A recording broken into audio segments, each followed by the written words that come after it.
Hello, I'm Mark. I'm the pastor of Didcot Baptist Church, and we're glad that you've joined us today. We're a church that looks to honour God, to grow disciples in Jesus Christ, and to create a vibrant and welcoming community. We meet on Sundays at 10:30 in the morning, and we meet at 43 Wantage Road in Didcot. You're very welcome to join us. But we hope this material will encourage you, that it will challenge you, but above all, that it will strengthen you to become the person that God wants you to be. If you like it, then please click the like button, subscribe, and leave a comment. We're very interested to hear what you have to say, and may God bless you. Thank you.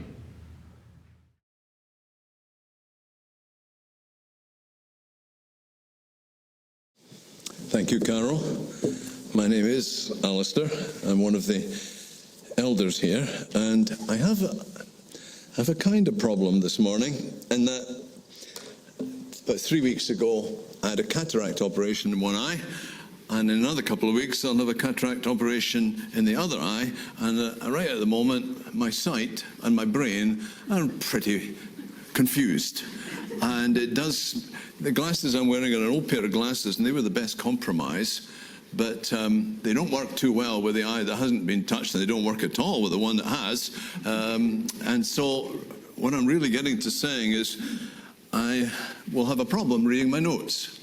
This may be good news, but it's not, because as I've joked before, don't worry if someone has notes, worry if they don't, because there's never a stopping point. So I will do my best. My head might be bent down a bit more than sometimes, and please be patient with me, which I know you will, because you're nice people.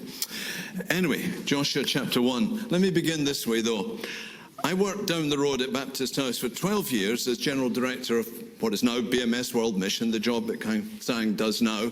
And as well as people around the world, we had quite a lot of people in Baptist House, and we had them around the country as well. I worked particularly with just 3 people immediately beside me.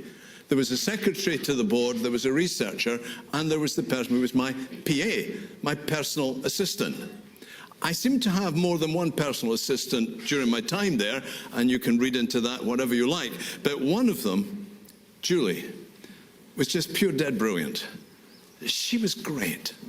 She was diplomatic, she was efficient, she was wise, and above all else, she kind of got me in the sense she understood. She could anticipate what I would want done and how I would want it to be done. I remember one time she gave me a letter just to sign it, and I read through it as I would and checked it. Yes, that was all the things I wanted to say, and it was someone that had been of service to BMS, and I was just thanking them and so on.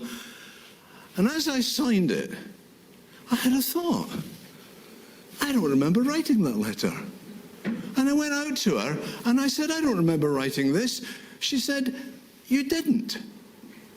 But I knew you wanted to write to that person, so I went back through the files, found all the similar kind of topics that you've written to people about before, and I just brought it into this letter.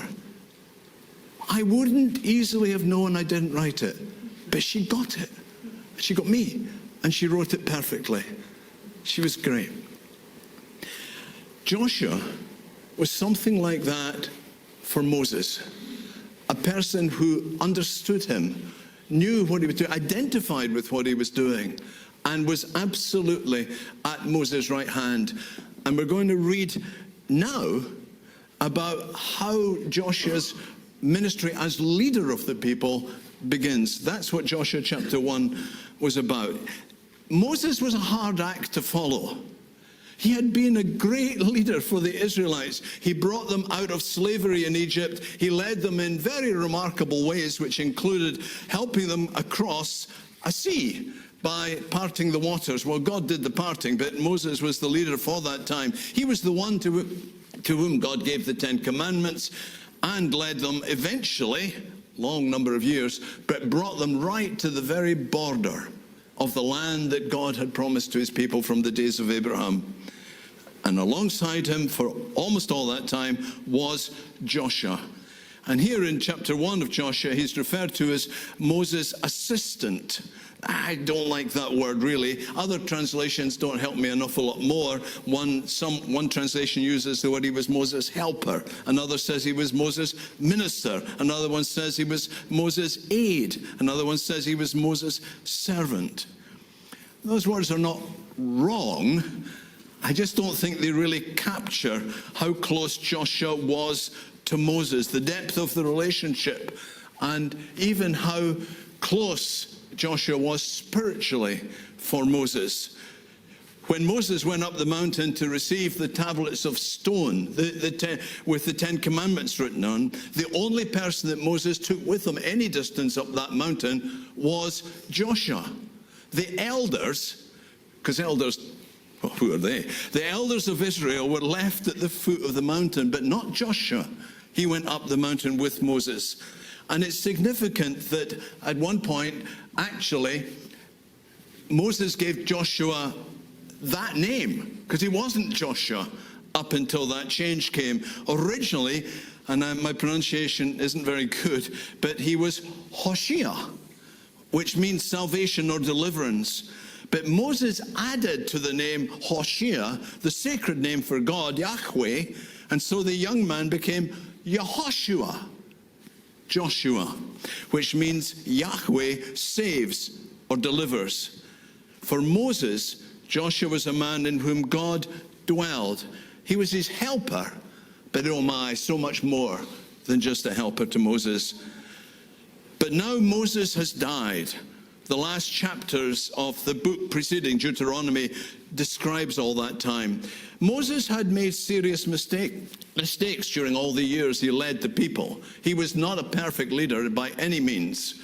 And because some of those mistakes were so serious, God would not allow Moses to enter the promised land. Moses was allowed to get to a mountain right beside the border and to see the promised land ahead. But he was not allowed to enter. And Moses died and was buried in the land of Moab, never having set foot in the promised land.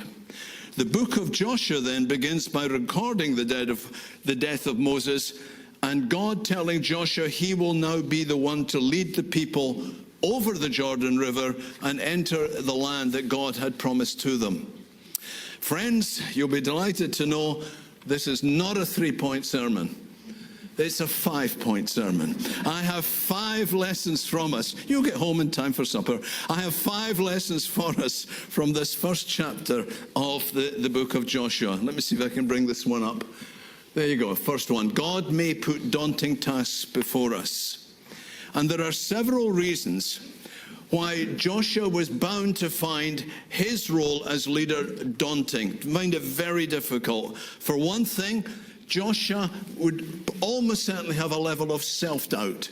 He had been a great number 2, but a great number 2 does not always mean someone can be a great number 1. He could not know in advance that he was up to the job. Secondly, he was being asked to lead some very... I wonder if I've got this written down somewhere. I do. No, I don't.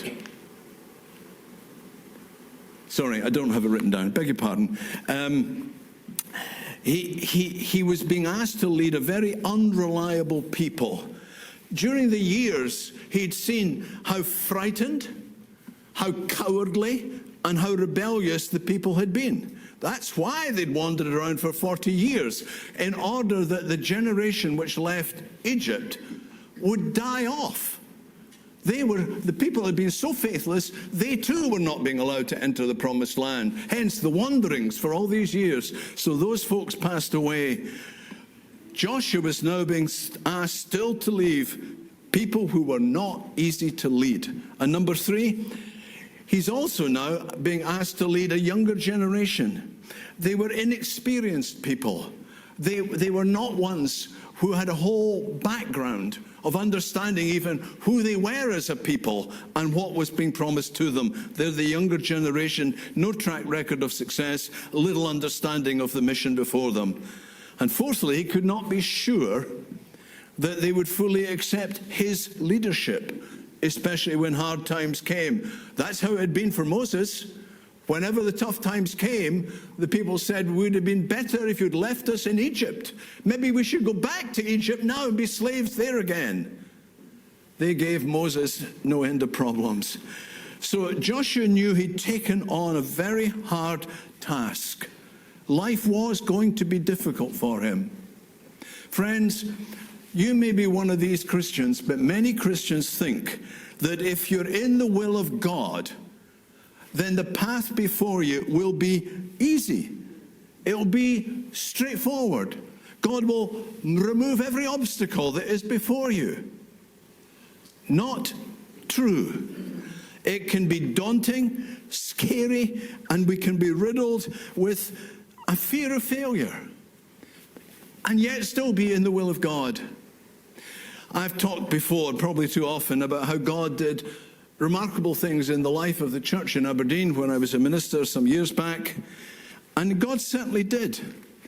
But I don't think I've ever told you just how absolutely dreadful the beginning was.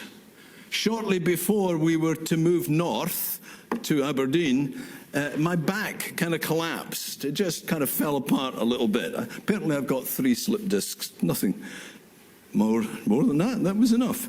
But I was in so much pain I could hardly walk, and I was so useless at that moment in time, within 2 weeks of the removal, that I was packed off to the home of friends and just lay on a bed in their home while poor Alison, as well as having to manage our 4 children, had also to pack up all our belongings for removal.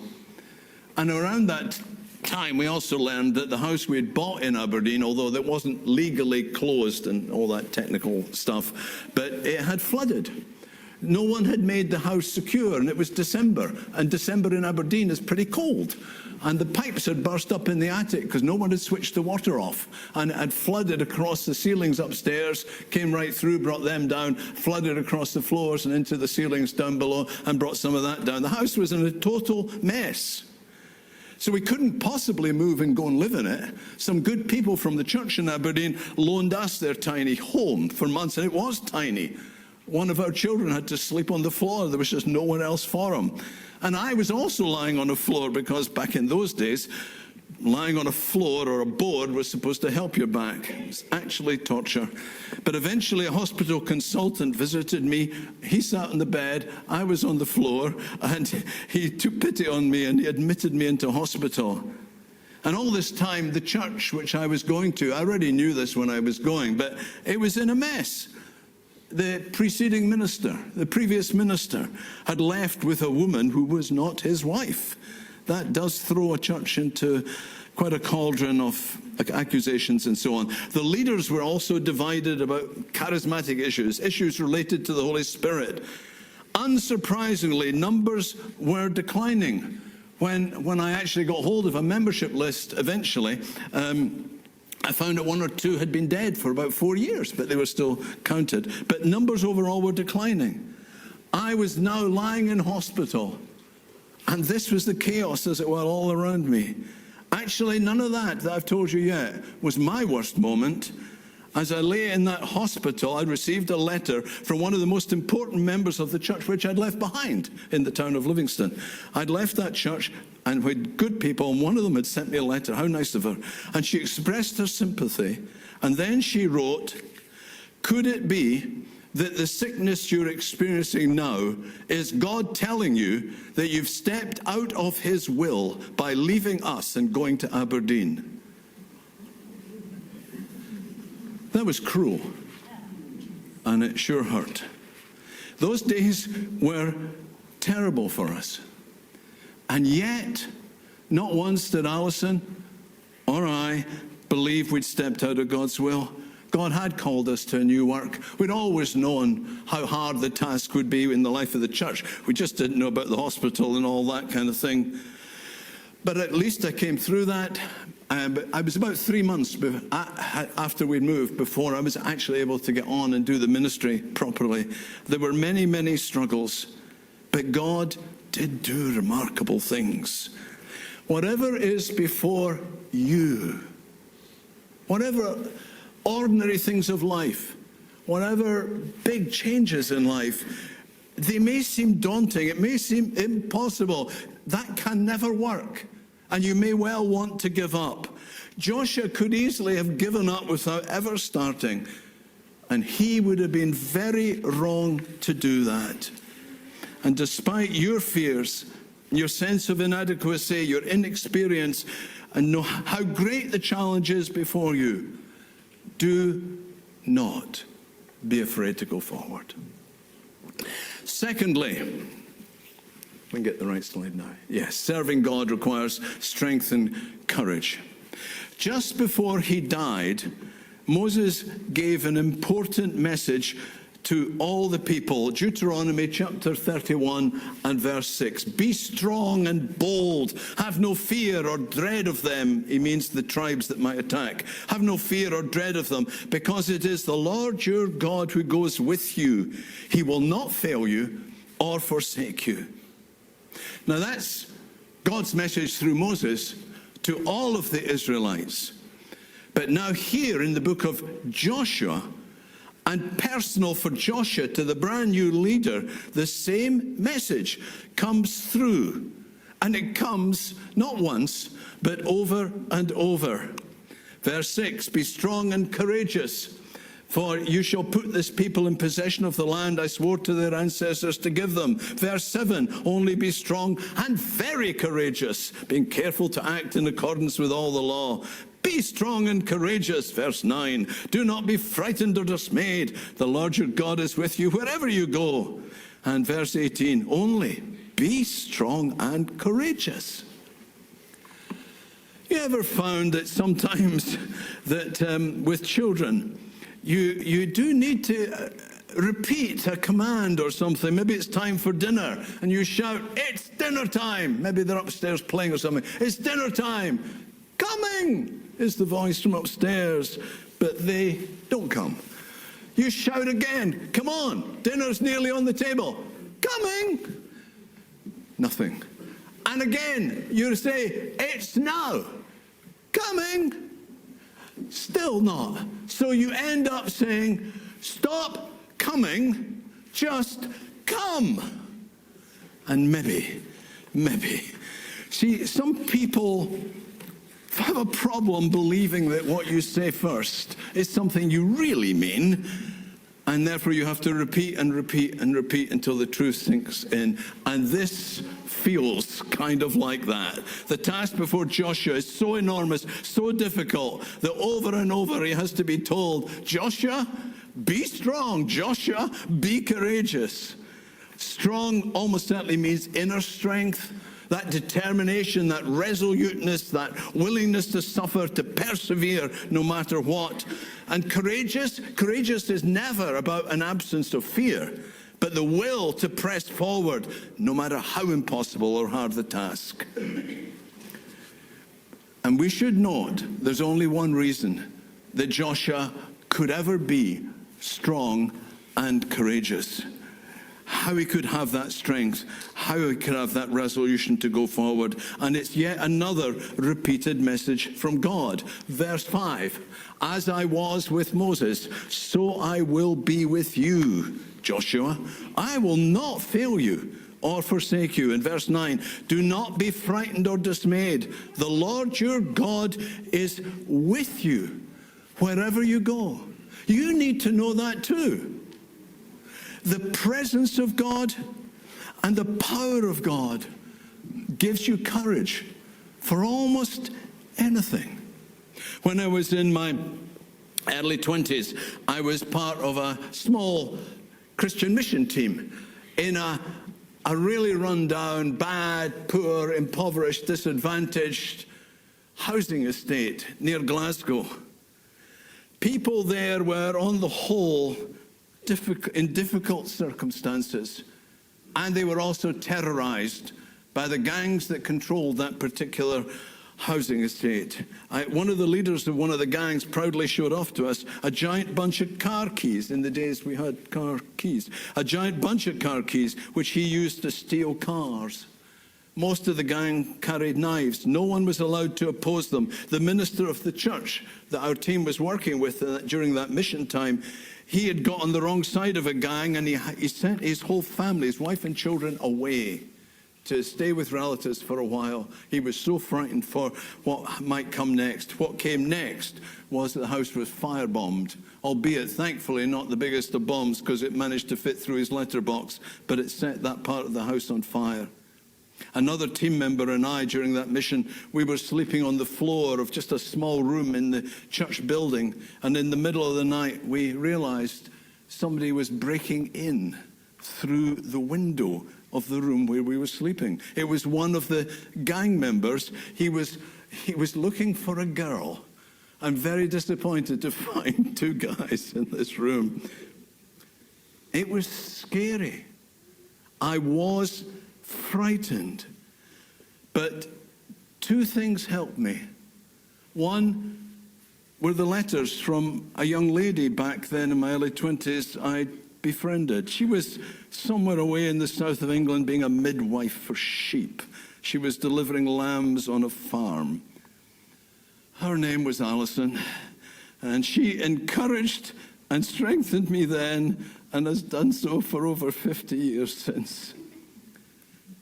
And the other thing that helped me through was God brought a particular Bible verse to mind. 1 John chapter 4, verse 4. Make that your memory verse of the day. 1 John chapter 4, verse 4.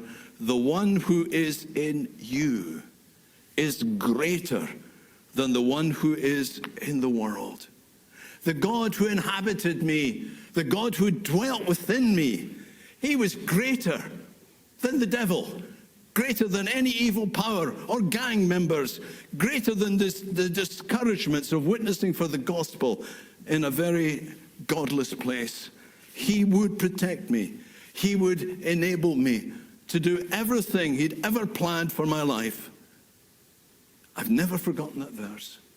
It has been my encouragement so many times. Joshua needed to be strong and courageous, and he could be, but only because the Lord God Almighty, his heavenly Father, was with him every moment of every day and in every situation he faced. True for Joshua, true for you. Serving God always requires strength and courage, but if you know that Christ is with you always and will be to the very end of the age, you need never, ever back off. Never give up. Lesson number 3. Do everything God's way, or you will not succeed. In the past, the people of God, the Israelites, had been guilty of idolatry, of worshipping a golden calf, of rebellion, wishing they could return to slavery in Egypt, and they were guilty of cowardice, a refusal to enter the land, and plenty more than that. And God is saying, those days now must be over. This cannot be the pattern for the future.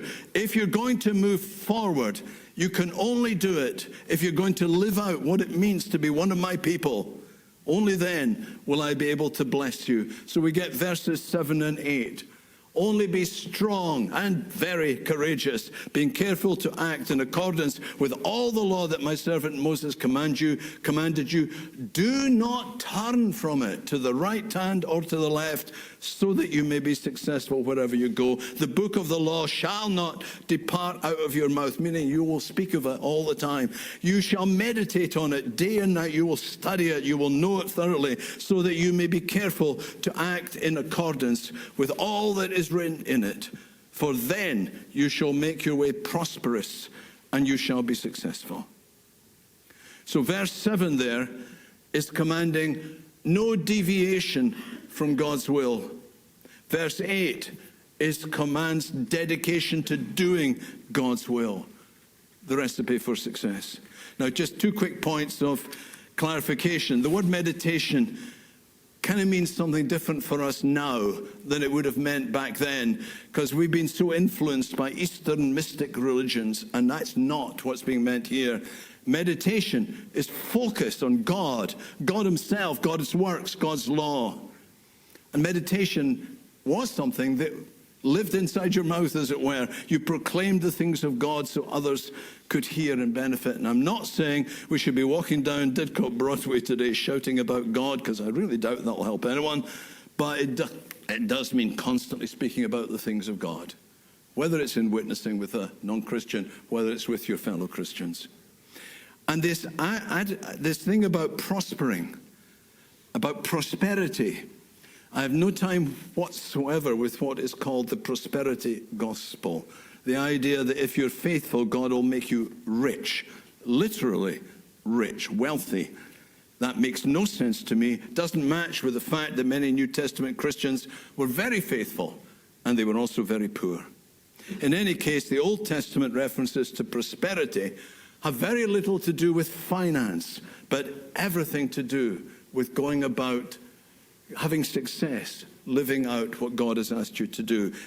So, do those, and you will succeed in all God has for you to do. Verses 7 to 8 that are there for us is obviously not God giving the Israelites a blank sheet of paper to write down anything or everything that they wanted and expecting God to grant it. Instead, what those verses are telling us, that his laws are already written, and if they focused on him and on his will, they would do well as they entered a new land. Friends, do not deviate to the right or the left in the way you live for God, and bring a level of dedication to living out his plan for your life greater than you've ever brought before. Number 4, lesson number 4. It's only 5, remember, we're getting there. The time has come. Get up, get ready, and cross the river. I suspect most of us find it hard to get started on almost anything that we really don't want to do. If it involves effort or discipline, we find it very hard to start. Now, you could be thinking of a diet. How many times have you wished to diet, but you don't quite do it? An exercise program, or going to bed earlier, or getting up earlier, clearing the attic. Sore point. Clearing the 10,000 emails in the inbox. I've heard of people with well over 50,000 emails in their inbox. Or getting round to washing the car, visiting a friend, weeding the garden, and so on. You see, on the whole, we're settled. We're comfortable. And we're content with our mess. We know we should make things change, but we can live with them unchanged. So we never get round to doing it. These things are hard work. They'll disrupt the calm of our lives. So what do? We promise to do them tomorrow. I have a saying that lives with me. It's not biblical, but I think it helps me. Today is yesterday's tomorrow. You know, in my yesterdays, I've often promised to do things tomorrow. And the next day realized today is the tomorrow. I promised to do these things. Today is yesterday's tomorrow. It's time to do what we promised we would do. Procrastination, Hamlet's great crime. Procrastination is constantly putting off doing what needs to be done. It's not new. It was there in biblical times. And now, with the Israelites on the edge of the promised land, God will not let them settle down there. They cannot put off, again, entering into the promised land. And so verse 2 here, my servant Moses is dead. Now, note the word now, proceed to cross the Jordan, you and all this people. Of course, they literally couldn't go that afternoon, as it were. God gave them a firm deadline, and it wasn't very far off. Verses 10 and 11. Then Joshua commanded the officers of the people, pass through the camp, command the people, prepare your provisions, for in 3 days you are to cross over the Jordan to go in to take possession of the land that the Lord your God gives you to possess. Napoleon, it is supposed, said an army marches on its stomach, although the first records of that saying date from the 20th century. Kind of a wee bit later than Napoleon.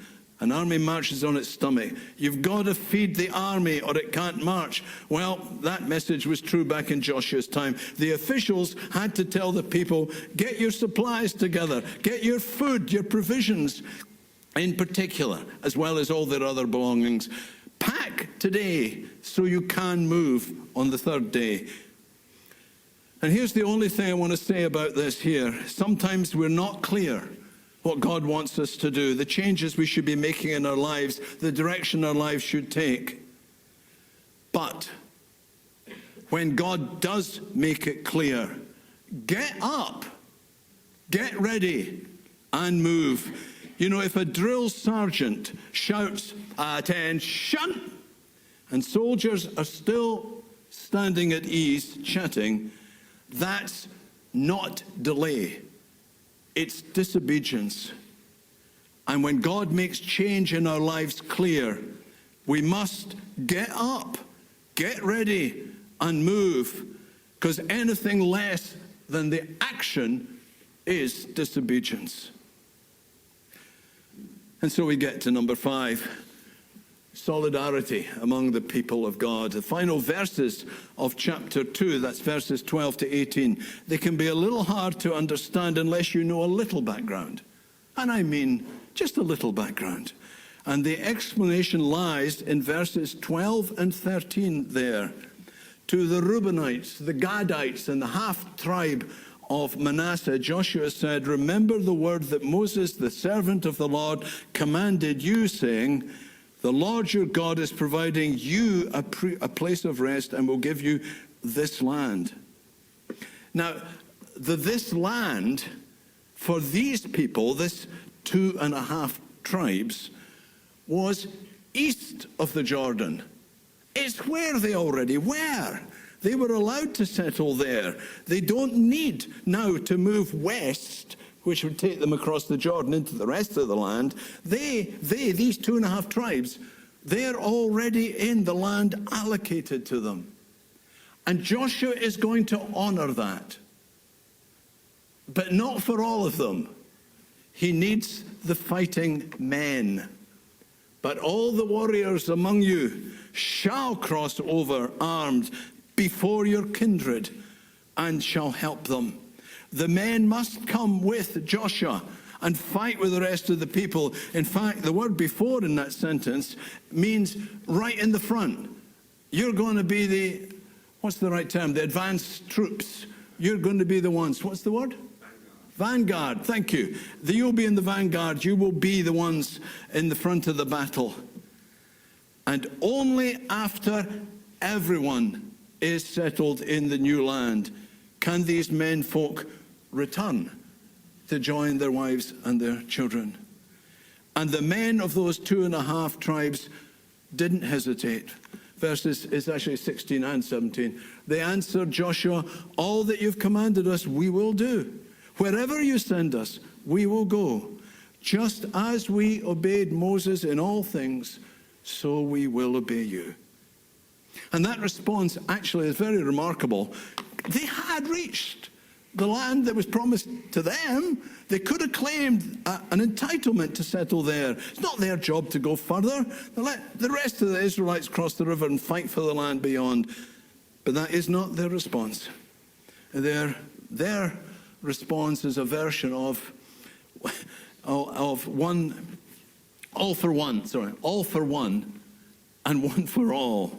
It's what I would call covenant solidarity. They all belonged together. They were one nation, one people, undivided. And taking that attitude, that sense of being in covenant with the whole of the people and needing to help them now get into the part that was promised to them, that was quite a sacrifice. It meant they would have to leave their wives, their children, their livestock vulnerable. And some of the men going into battle would never return to be a husband, to be a father. But God had brought them out from Egypt as one nation, and they would stay as one nation. I would wish in these days for something of that grace and commitment from God's people today about being one people.